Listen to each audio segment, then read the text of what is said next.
All right, so now we're going to take a look at the second strike is a reverse hand strike. It's very similar to Hante Uchi. We're going to start in a very similar position, bringing the tip of the stick up right into our navel center. But this time we're going to find the end of the stick with our front hand. And so this gives us a clue as to why we want a very consistent sage-jo to this navel center position, to be very consistent over time, because you want to be able to capture the end of this jo consistently without looking down, without having to hunt around and try to find the thing. It needs to be automatically there every time. And so that winding up right on the navel point is very critical. Sune nikomai, here we are, and the hand finds it automatically, the little finger covering the end of the stick. Very critical. If you're inconsistent or you haven't done enough repetition of coming to Sune nikomai, then you're going to wind up and the stick will be over here sometimes and the stick will be over here sometimes, or too high or too low, and you'll have a hard time having a consistent grasp. As long as the tip is always coming to the same point, boom, you can just place your hand automatically without taking your eyes off your opponent and be right in the spot. That's our beginning position. Now, as that's happened, we're going to lift with the back arm and place it out right there. Very nice. So I'm going to have him face me. Come on, David. Good. So he's going to bring it up to Sune nikomai, then he's going to grasp the end, place it right. Yeah, so it's coming in on a line at the temple, a slight diagonal here. And if you can see, his wrist is in a great position. He's got a nice pushing function here. If David bends his wrist like this, what we know in Aikido as haneri, if he tries to get into a strong push here, this will become a weak point. He'll start giving himself pressure, and he'll have a hard time bridging from his weight from his back leg through to this front hand. If he maintains this alignment of the bone structure at the end, so yes, he can lean on this, I can lean back, and he can be very powerful without any problems at all. So the bone structure of the lead wrist in this reversed hand position, very critical. Now, because this is a reverse strike, he does not have to cup his backhand. His hand is already in the correct position. So he's just going to draw back, posting the hand in space, just as we did in Hante Uchi. And as he does so, let's go back, let's reverse. As he does so, in both Hante Uchi and in Gyakute Uchi, we have a movement with the center of gravity dropping down, and it tends to be that people will want to draw the hand and lean back into their back leg like this. That's an exaggeration.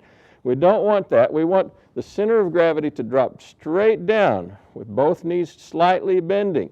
This is, got to imagine you're on an elevator and you're just descending evenly, just slightly as you make your draw. You're storing energy in the step and getting ready to release it. So now he lifts and he keeps his elbow relaxed as he lifts. He swings it out and then steps in behind. And again, nice flat bone structure here. He's able to push through the length of it. He's maintained a good distance right here. Excellent. Now from this side, you'll be able to see the draw better. He draws, posts in space, lifts, strikes and steps. Very good. Nice straight bone structure here. Now let me do a few end on the camera so you can see a different angle. So again, we're in Sune nikomai, and we're going to Gyakute Uchi strike. I'm placing the hand at the end and coming to my targeting. We're drawing right along the body, and as I do so, the knees bend slightly. It's not a dramatic thing, just a slight bend, so you're storing a little energy preparing to step.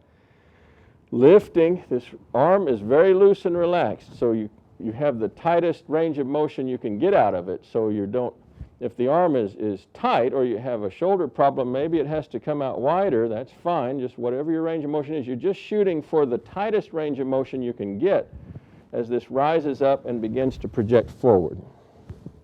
So whatever your shoulder and wrist and elbow will allow, that tightness is fine for me, and you're ready to go. Now, come on back at me, David. So, the next element we want to look at is what is the control position in the hands and what's going on here. So as he makes his Gyakute Uchi position, good, and he draws, go ahead and draw. Now, the main impetus, the main controlling function is going to be in the lead hand, and in fact, David could let go of his backhand entirely, step forward, and push this out in a nice pushing position. Good. And now, go ahead and make Gyakute Uchi position. Good. Draw. And now the lead hand, again, becomes the main controlling function. The back hand is just acting as a light guide until it gets all the way into this straight bone alignment and he's able to push again. So let's watch that. I'll do a few reps at the camera. Here we are. Placement. I'm going to draw it. I'm going to release the backhand entirely and place it out there, right here. This control function coming out of the front hand is your primary control on the stick, and you don't want to start getting confused and try to get powerful or controlling with the backhand. It's just sort of collapsing and staying lightly relaxed and just sort of staying out of the picture until, boom, at the end, when everything aligns. So to learn to get that working, sometimes it's very valuable. Go ahead and do a few more. One-handed forms coming straight at me. It's very valuable to take the backhand completely out of the picture occasionally. Boom, and just practice controlling from that lead hand. That's correct. Good. Now let's take a few steps back and do it and put the backhand into it and make sure that, yeah, very good, that you're coming straight at me and you're not interfering with the action of the lead hand with the backhand. Yeah, good. Good, and nice pushing. Excellent. A+. So, that's the basics on doing Gyakute Uchi strike. Thank you.